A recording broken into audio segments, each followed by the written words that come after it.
Sufix – naujos kartos valai. Nėra žuvies, kurios negalėtum ištraukti su Sufix. Sveiki visi žiūrintys laidą Vienam gale kablys, mūsų rankose pinigai, o mūsų savo valtį pakvietė Janas. Sveikas, Janai. Pristatau Lietuvos sportinės žuklės, kaip jūs, Lietuvos spiningavimo, ne lygos.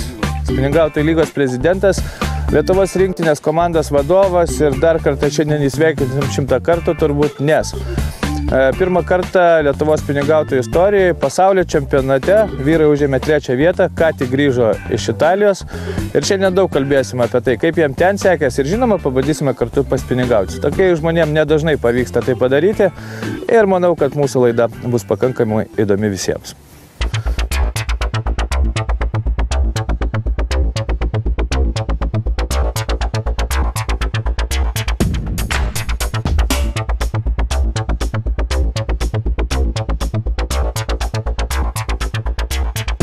Šiandien ramiai ir lėtai pabandysime pažiūrėti, kaip atrodo žvejai sportininkai Lietuvoje. Visų pirma, aišku, kad žuklės įrankių jų pačios aukščiausios klasės ir tai jau byloja netgi 2 stelos ritės uždėtas ant Jano žuklės įrankių. Na, o tikslas šiandien pagauti žuvies. Ir žinoma, sportininkų tikslas kuo greičiau pagauti kažkiek tai kilogramų tam, kad pasiektų kažkokį rezultatą. Dažniausiai Lietuvoje gaudami per varžybas ešeriai, mikroguminukais arba mažais vobleriais. Dėl to šiandien turime žaisti pagal žvejų sportininkų taisyklės, mes žinoma pristaikom prie jų ir pabandysime pažvejoti tais guminukais, tais vadinamaisiais mikromasalais, nors iš tikrųjų nežvejosime pačiais mažiausiais ir pasivaržyti. Nors iš tikrųjų, kągi čia varžytis, vis dėlto žmonės praleidžia varžybose daugelį metų ir iš tikrųjų atkalė tą savo žuklės įrankį ir sistemą, kaip greitai pagauti žuvies, taip kad stebėsime, mokysimės ir žinoma, tas mokslas, manau, bus lygiai toksai pat įdomus ne tik jums, bet ir mums. Kaip jau sakiau, tikslas ešeriai ir net nebejoju, kad radę vieną kitą vietą jų būtinai šiandien prigaudysime. Nors ir oras toks, audra, vėjas, bet iš tikrųjų žvejant spiningų tai tikrai puikus oras. Gerai, kai nepleskė saulė ir automatiškai plėšia žuvis dabar. Turėtų kibti iš tikrųjų puikiai. Ir kągi prasideda pirmieji laimikiai pagauti guminukais. Iš tikrųjų visai neblogi ešeriai ir tai yra svarbiausia, kad mes sugalvojame atvykti į Leitos upę. Pakankamai įdomi upė, rudenį čia iš Nemuno užplaukia tikrai nemažai ešerių ir lydekų ir kuo šalčiau, tuo dažniau tai vyksta ir netgi žmonės čia spiningauja gruodžio mėnesį, jeigu nėra ledo. Taip pat turėkite omeny. Na, mūsų tikslas vis dėlto pažiūrėti, kaip tie meškeriotojai žvejoja savo superliaunais žuklės įrankiais, ypatingai planais valais, kaip veda guminukai, kaip matote, pakankamai aštriai, piktai ir ta mūsų technika tokia daužymas į dugną kietos guminuko, bimt, kaip gaudame starkius, jau šiek tiek pralenkta sportininko, nes jie ir sugeba pravesti guminuką palei dugną, sugeba jį prašokdinti pakankamai greitais aktyviais rankos judesiais ir kibimai jiems seka vienas po kitam. Čia varžytis nėra ko, reikia žiūrėti, kaip žvejoja žmonės, nors iš tikrųjų, bet jau kai sakai, parodykit, ant ko gaudate, tai žinokit, tie sportininkai viskas slepia. Aišku viena, galvakabliai jų pakankamai brangus wolframiniai. Vienas galvakablis kainuoja berods 5 litus, net tas, kur mes mokame šius švininius po 50-60 centų, gerai jau padarytas. Kodėl? Todėl, kad wolframas yra kur kas mažesnio dydžio, sunkesnis nei švinas ir automatiškai tas guminukas atrodo subtiliau, nes su tokio didelio bumbulu prie galvos, kaip aš žvejoju. Ir tas subtilumas vėlgi, gal paprastoje žvejyboje tai nėra svarbu, bet žvejojant spiningų per varžybas, ten kiekvienas ešeriukas, kiekvienas gramas, kiekvienas taškas gali remti viską, dėl to ten jau vyrai galvoja visai kitaip. Dabar mes gražiai radome vietą, kur iš tikrųjų pakankamai neprastai kimba štai tokie vidutiniokai ir esame pakankamai patenkinti. Nors ir gumas mano kur kas didesnis, stengiuosi dėti tam, kad pagauti vieną kitą didesnį ešerį, bet guma yra guma, čia jau labai daug proto nereikia, o va pravedimas toks pabuvęs žvejų sportininkų valtyje, iš tikrųjų pamatai, kad daug daugiau meškeriotojai dirba spiningo viršūnėlė. Ne taip, kaip mes laukiame, kol guminukas atsitrenks, o tiesiog papurto guminuką, greičiau praveda jį, padaro ilgesnės pauzės, patempė guminuką per dugną ir žodžiu, galiu drąsiai pasakyti, Janas turėjo kibimų, bent jau 60% daugiau nei aš tą dieną. O tai tik įrodymas, kad viskas daroma pakankamai aštriai ir teisingai. Ir kaip nebūtų keista, lygiai tas pačius mažuosius masalus puikiai griebė lydekus. Nors giliuose, kuriuose žvejojame net 6-7 metrai, bet štai nuo dugno galim pakelti ir tokias nediskas lydekėlės, kurias iš tikrųjų teikia pakankamai daug malonumą žvejojant lengvų žuklės įrankį. Janas dažnai naudojasi minikotos varikliu, elektriniu varikliu ir žiūri į savo gilmatį. Ir vėlgi, tas dugno skaitimas, žiūrint į gerą gilmatį, tikrai padeda greitai apsispręsti, kurioje vietoje stoti ir kurioje vietoje ankaruotis. Vis dėlto ten, kur yra duobelė ir šlaitelis, jis visas aplipęs nedideliais žuvies simboliais. Ir būtent tokiose vietose aišku, kad dažniausiai eglute laikosi netoli dugno ešeriai ir viena kita lydekėlė. Dėl to iškart ten vėl stojame, inkaruojamės, vėl tęsime savo žūklį ir patikėkit manim.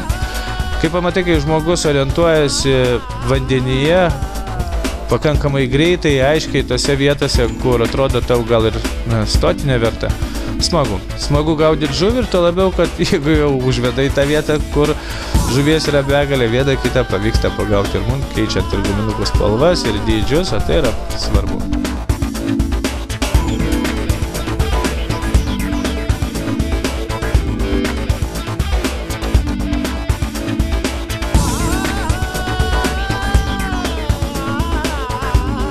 Svarbiausia, kaip sako Janas, pakankamai greita masalo kontrolė, tai yra iš karto užmetus guminuką pintas valas nėra labai greitai skęstantis, kotas linksta prie pat vandens, kad jau beskęstantį guminuką tu galėtum kontroliuoti, nes labai dažnai, kaip dabar, tiesiog užmetus ir guminukui besileidžiantį vėl čiumpa lydeka ir tai įrodymas, kad atsipalaidavę jie nežvėjoja. Iš tikrųjų žvėjoja per paprastą savo žvejybas ir štai tokią lengvą treniruotę, bet per varžybas Janas sako, būna viskas kitaip, daug greičiau ir įdomiau.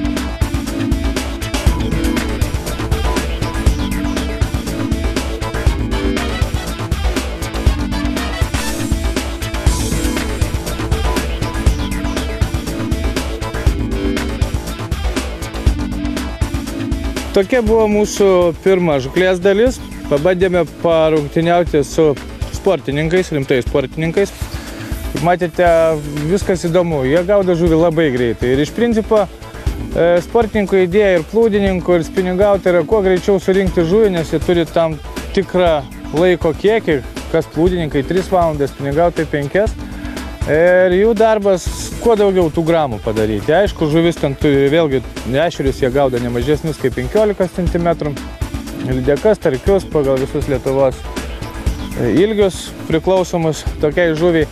Bet šiandien jie atrodė, bent jau Janas šiandien atrodė įspūdingai, nes tas greitis, kaip jie gaudo, kaip jiem greitas pakirtimas to žuvies guminukais iš tikrųjų įdomus. Mes susitiksime po pertraukos ir būtinai pasikalbėsime apie pasaulio čempionatą, kuris ką tik tai įvyko Italijoje. Iš tikrųjų pakankamai įdomus čempionatas ir dar kartą priminsiu, kad lietuviai ten pirmą kartą istorijoje užsikabino bronzos medalius.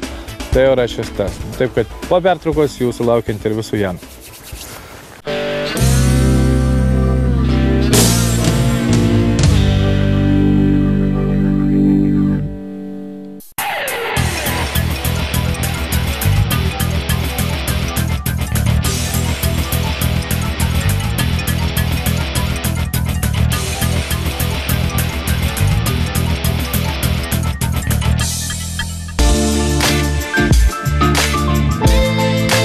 Antroji mūsų laidos dalis ir mes primename, kad šiandien mūsų laidos svečiuose Janas Priegliauskas, Lietuvos spiningautojų lygos prezidentas ir Lietuvos rinktinės vadovas. Rinktinė visiškai neseniai grįžo su iš tikrųjų įspūdingu rezultatu.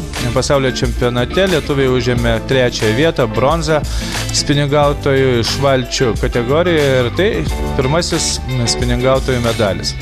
Janas be galo laimingas tokiu pasirodymu ir sako, kad taip, tai iš tikrųjų gerai. Gerai, kad mes jau tampame po truputį pasaulyje žinomi, nes Lietuvos spiningautojai iš tikrųjų nėra prasti. Netgi paprastas, elementarus žvejas sutiktas valtyje prie bet kokio ežero ar starkiaujantis Nemune supratimą iš tikrųjų turi. O tai yra gražu. Šiandien mes su Janu linksminamės gaudydami guminukais pakankamai gražius ešerius, gaudydami vieną kitą lydekėlę ir tiesiog mokomės kartu būdami valtį. Iš begalio daug smulkmenų susidaro ta gera žvejyba. Vis dėlto reikia ir gerai skaityti dugną, naudotis gilmačiu, orientuotis vietose, kuriuose gali būti ešerių. Pakankamai greitai keisti vietas, nėra ko įsidėti, kaip sako Janas. Jeigu yra ešerys, jis kala iš karto. Ir kartais kala tokie gražuoliai, kad, mikromuseliniais kotais jos traukti iš tikrųjų įdomu, o visas įdomumas tas, kad gali ir gerai pakovoti su žuvim ir puikiai praleisti laiką prie vandens ir, žinoma, paleisti tą žuvį atgal. Pasauliniuose čempionatuose žuvis iš karto metama į vandenį, valtį yra teisėjas. Galvoju, kad pas mus Lietuvos spiningautojų lygoje vėlgi tas laikas bus netrukus ir nieks nebefotografuos ešerėlių sudžiūvusių kibirėliuose. Bent jau mes to linkime pačiam spiningautojų lygos prezidentui ir, žinoma, visai lygai. Nei akmuočiai daržą, nei ką, vyrai. Tiesiog, jeigu bus taisyklės tokios, kad žuvis turi būti gyva, tai ir jums patiems bus smagiau žvejoti ir, žinoma, mums visiems kitiems mokytis iš jūsų. Dar viena žuvis, aš sakiau, Janai, ką čia pagavai? Kažkas panašaus į batas, nedryžuotas, šviesus, amerikietiškas ešerys, gyvenantis pas mus.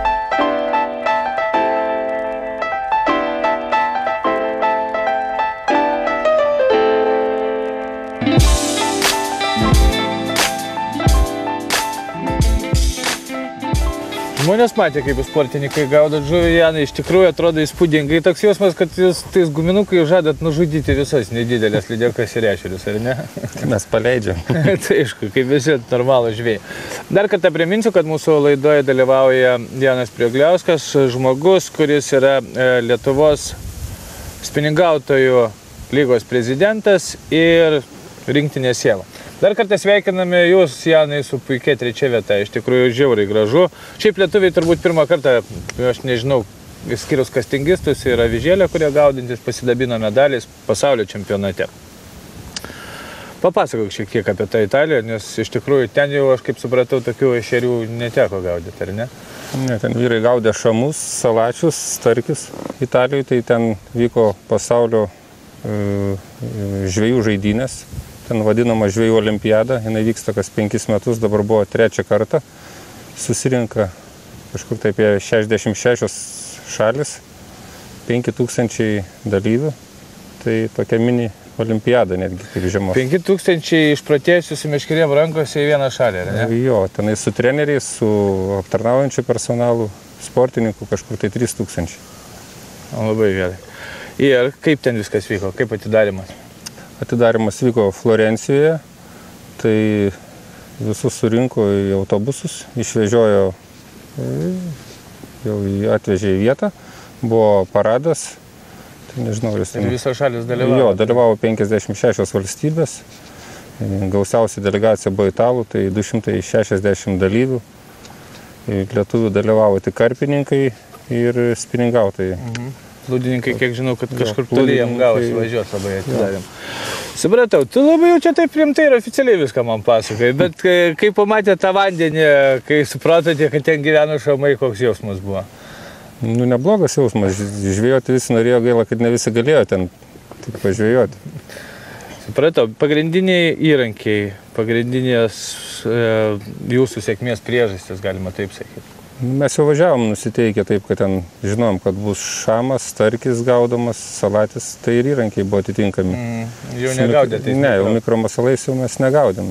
Tai, sekėsi neblogai, per 3 dienas buvo sugauta 5 šamai. Vienas tik gaila, kad per varžybas 1 šamas buvo, o taip daugiau buvo sugauti salačiai, starkiai. Bet kibimų vyrai turėjo, šamus palaikė, kai kuriuos ir ištraukė. Tai svarbiausia, kad emocijos buvo geros ir pirmą dieną, kai teko skaitinėti formus, jūs buvote iš viso lyderiai. Ja, po pirmo turo mes buvom 1 vietoj. Gaila, antram turė biškai mums nepasisekė. Nereikia. Čia dar tik tai antrą kartą dalyvaujat pasaulio čempionate, iš viso jauna lyga ir jau 3 vietą iššokot, pernai kelinti 5 buvo. Pernai buvom 5. Tai viskas tvarkoj, progresuoja. Kaip ten vyrai mūsiškiai, kaip jums papulti tą rinktinę, kaip kam atrodo, gal čia labai paprasta. Susirinko, kas turi pinigus chebra ir atvažiuoja už rinktinę pagaudys. Ne, tai už rinktinę tai paprastai nėra, bet dalyvauti gali visi. Yra atviras Lietuvos pinigavimo čempionatas, yra 5 etapai, gaudame po 2 dienas, tai 10 varžybų ir 6 geriausi patenka į Lietuvos rinktinę. Jo, reitinguojami 6 geriausi patenka į Lietuvos rinktinę. Ir kas šį kartą atstovavo Lietuvai? Šį kartą Lietuvos rinktinę sudarė Valdemaras Laurutis, šių metų nugalėtojas. Čempionas Lietuvos. Antros vietos laimėtojas Darius Jakiūnas, Sigitas Lukšta, Saulius Bartusevičius, Nerijus Dikšas, Martynas Savickas. Tai čia buvo pagrindiniai dalyviai. Bet klausyk, Janai, jūs apgaudėte tokius grandus jau spiningavimą iš valčių, tai atrodo tokie nepajudinami kaip rusai, kaip ukrainiečiai, lenkai praeitų metų pasaulio čempionai vėlgi. Jo, mums pasisekė apgaudėm. Ar pasisekė, ar jaučiate, kad lipat į viršų vis dėlto to sporto? Nežinau, kaip čia pasakyti, tai jeigu jau 2 metai mes gan neblogai stojom, tai gal ir jau kažkoks įdirbis yra. Nes dabar pagal reitingus mes, ko gero, tik rumunai už mumis aukščiau. Antroje vietoje mes, jeigu žiūrint į 2 metų. Supratau, bet laimikiai buvo, vieta iškovota puikiai, bronza pasaulio čempionate, su tom jūs, aš bent jau labai sveikinu. Džiaugiuosi, kad jūs taip rimtai žiūrite į tą sportą ir manau, kad kažkurio metu gal ir mes prisijungsim prie šito vyrų, pabandyti paspiningauti kartu, ne tik mikromasalais, o rimtesniais žuklės įrankiais, bet visą tai ateityje. Ačiū Janai tau už pasakojimą, dar kartą sveikinu visus vyrus, visą rinktinę. Ir dabar vėl sportininkų šou. O šou buvo toks, kad mes žuklės pabaigoje sakiau viskas, Janui užtenka, tai gaudyti mikrogaminukais. Parodykit, kad jūs sportininkai galite pagauti ir vobleriais. Mums tai pakankamai įdomu ir svarbu. Ir aišku, Janas net negalvodamas įlenda į savo dėžutę ir į mano ir sako, Pauliau, čia kur giliau, Halotas ką tik tai parodė keletą lydekų ir mes jas galime labai tvarkingai nuimti. Aš gaudysiu prie sėklių su vadinamoju flat lepu. Būtent toks masalas man pakankamai greitas ir aktyvus ir juo ne vienose varžybose esu pagavęs lydeką. Taip ir įvyko. Keletas pravedimų ten, kur gilis dar buvo apie 1,5 metro ir pirmasis nedidelės lydeko smūgis. Taip, masalas veikia ir niekur čia jau tu žmogau nesidėsi. Iš tikrųjų, vobleriais dabar rudenį žvejoti išties smagu, nes gali pagauti kur kas didesnių laimikių nei mikromasalais, jeigu tavo tikslas, žinoma, negaudyti ešerius. Ešeriai kimba nuo dugno ir kaip matėte mūsų laidos pirmoje dalyje, tai iš tikrųjų pakankamai smagus ir įdomus sportas, tada kai pritaikyti žuklės įrankį. Nu, aš negalėjau nepaimti tą dieną į ranką savo mėgstamą tvičinginę kotą, multiplikatorinės ritės ir priversti užkibti lydekus. Taip, dienos pabaiga buvo gera. Jeigu jau dienos pabaigoje nusprendėme pagauti lydeką, štai šioje vietoje aš dar galėčiau pasivaržyti. Tik lydekas.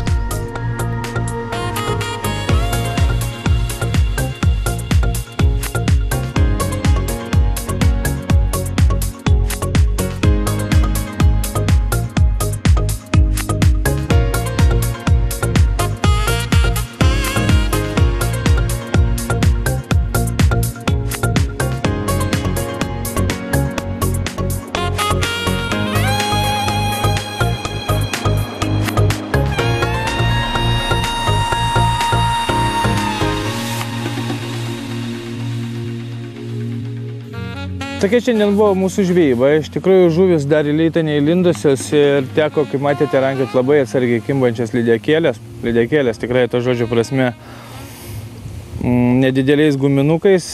Vandens temperatūra 16 laipsnių dar ankstoka lydekom. Aš manau dar 2 savaitės, tai rugsėjo pati pabaiga ir spalio pradžia. Kai vandens temperatūra bus 13 laipsnių, tada galima bus iš tikrųjų rimtai pradėti gaudyti tas plėšrūnes ir tada mums prireiks voblerių. Nors, kaip matėte, šiandien voblerių žuvis buvo viena nuginkluota, kas man patiko. Vis dėlto Max Repas, nori nenori, jisai dirba, tik tai užvesti su galingu kotu reikia. Metimo buvo padaryta pakankamai daug, bet kuo šaltesnis vanduo, tuo greičiau žuvis reaguos ir į stambius masalus. Įsijungs į tas vasarinis režimas, niekur nesidės. Ir mūsų rekomenduojami vobleriai būtent vadinamajam twitchingui. Tai žinoma, vieni mūsų mėgstamiausių klakin repai, kuriais turėtumėte būti apsiginklavę rudenį. Vis dėlto aš manau, kad stambesnis siluetas woblerio, tada, kai atsiras vėsiau, kai tie geltoni lapai atsiras, manau, kad iš tikrųjų vilios stambesnė žuvį. Vėlgi, viena iš tokių įdomesnių naujienų, kurių mūsų bandome, aišku, Max Repai. Čia jau kas be ko, štai kitų metų jau spalvas turim, po truputį bandom. Gražios spalvos įdomios.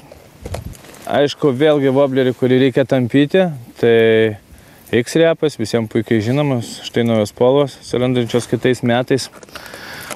Pakankamai teisingas vėlgi wobleris, kurį vėlgi reikia judinti, twitchinti, tik tada, kai twitchintis ir dirbs. Ir be abejo Max Repai ten, kur negilu, iki metro gylio, pačios įvairiausios spalvos, vėlgi dydžiai tų Max Repų yra patys įvairiausi, vėlgi patys didžiausi, sveriantys 23 gramus. Žodžiu, iš tikrųjų, bent jau rapalą, kuo man patinka, kad dengia visas mano problemas, noriu storulių, noriu ratlinų, noriu to, viskas yra. Ir jūs galite tai padaryti, nes, kaip jau kalbėjome, kad galite dabar nužygiuoti į žūklės parduotuves Lietuvoje, didžiausias, susirasti rapalas bačkas. Dėžės, galima pasakyti taip, ir jose yra priversta begalė pačių įvairiausių rapalą woblerių modelių. Ir jūs tiesiog galite rinktis savo patinkančias spalvas ir labai gražu, kad dabar prieš rudenį, prieš prasidedant lydekų kibimui, jūs galite įsirinkęs 3 woblerius, vieną gauti dovanų. Taip, tai vėlgi graži, puikiai rapalos dovana visiems belaukiantiems rudeninių lydekų. Susirinkai 3 tau patinkančius ir dar vieną gavai. Tai visai neblogai. Nelaikyk nuotraukų diskuose. Tiesiog turėk puikų fotoalbumą. Štai tokios Sauliaus Jokužio spaustuvės naujienos. Fotoalbumai išliekamoji vertė bet kokiai tavo gyvenimo situacijoje arba šventėje. Štai taip atrodo vienetiniai egzemplioriai. Daugiau kalendoriai LT. Vat ir viskas, ką mes norim parodyti jums šioje mūsų laidoje. Artimiausiu metu mūsų ginklai bus šitie kotai. Artimiausiu metu bus bandomi vėl nauji vandens telkiniai. Ieškoma žuvies, ieškoma susibarimų lydeko. Aišku, aš nesakau, kad mes pamiršime dugninės meškerės mėgėjus. Ne, niekada. Vėlgi, prasidės plekšnės nuo krantą. Įdomu. Išplauksim į Baltiją. Pažvėjoti menkį. Ai, dar turim laiko ir reikalų. Aš manau, visas ruduo mūsų laukia pakankamai įdomus. Tik atšals vanduo ir prasidės didžiųjų žuvų metas. O mes, kaip visada, būsim pasiruošę. Jūs, manau, lygiai taip pat. Nei žvyno, nei uodegos. Susitiksim lygiai po savaitės. Acá nosotros a esto le llamamos señuelo. Rápala. Ropi. Rápala. Rápala. Ay, buena.